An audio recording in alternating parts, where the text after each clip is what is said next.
রাজধানী সেন্ট্রাল রোডের ভূতের গলিতে এক যুবককে প্রকাশ্যে কুপিয়ে জখম করার একটি ভিডিও সামাজিক যোগাযোগ মাধ্যমে ভাইরাল হয়েছে। রোববার রাতে গুরুতর আহত ওই যুবক বর্তমানে পঙ্গু হাসপাতালে চিকিৎসাধীন। এই ঘটনায় নিউ মার্কেট থানায় মামলা করা হয়েছে। জানা গেছে, ভুক্তভোগী ওই যুবকের নাম সাইফ হোসেন মুন্না। তিনি নিউ মার্কেট থানাধীন 10 নং সেন্ট্রাল রোড পানির পাম্পের গলির মৃত জমির হোসেনের ছেলে।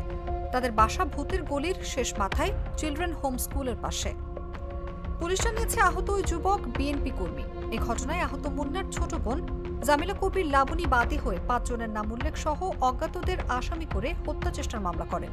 মামলার আসামিরা হলেন ভূতের গলির পুকুরবার এলাকার এমসি শুভ, মামুন, রানা, শামীম ও মোবারক। এছাড়া 10-15 জন রয়েছেন অজ্ঞাতনামা। মামলায় পূর্ব শত্রুতার জেরে হামলার অভিযোগ করেন বাদী জামিলা কবির লাবণী। ছড়িয়ে পড়ে সিসিটিভি ক্যামেরার ফুটেজে দেখা গেছে, 18 মে রাত 11:30টার দিকে গেঞ্জি ও প্যান্ট পরা যুবক সেন্ট্রাল রোডে দাঁড়িয়েছিলেন। তার পাশে দাঁড়িয়েছিলেন শার্ট পরা আরেকজন যুবক। হঠাৎ একটি মোটরসাইকেল দেখে শার্ট পরা যুবক গেঞ্জি পরা যুবককে ধরে মাটিতে ফেলে দেন। এরপর ওই মোটরসাইকেলে আসেন দুজন।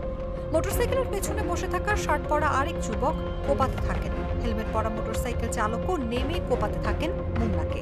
ভিডিওতে আরো দেখা যায়, এ সময় ভুক্তভোগী যুবকের আত্মচিৎকারেও আশেপাশে থাকা লোকজন তাকে উদ্ধার করতে যান। এ সময় অনেক মানুষ সেখান দিয়ে যাতায়াত করছিলেন। প্রাইভেট কার, অটোরিকশা ও মোটরসাইকেলও চলতে দেখা যায়। এরপর রাত 11:32 মোটরসাইকেলে আসা দুর্বৃত্তদের চলে যেতে দেখা যায়। মঙ্গলবার এই বিষয়ে জানতে চাইলে নিউ মার্কেট জোনের সহকারী পুলিশ কমিশনার তারিক লতিফ জাগো নিউজকে বলেন, এই ঘটনায় আহতদের বোন মামলা করেছেন। পুলিশ আসামিদের গ্রেফতারে অভিযান পরিচালনা করছে।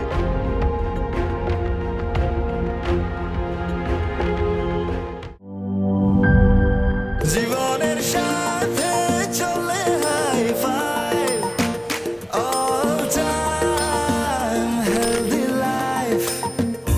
নিশ্চিন্তে খান, স্বাস্থ্যকর অল টাইম পান। All time healthy life.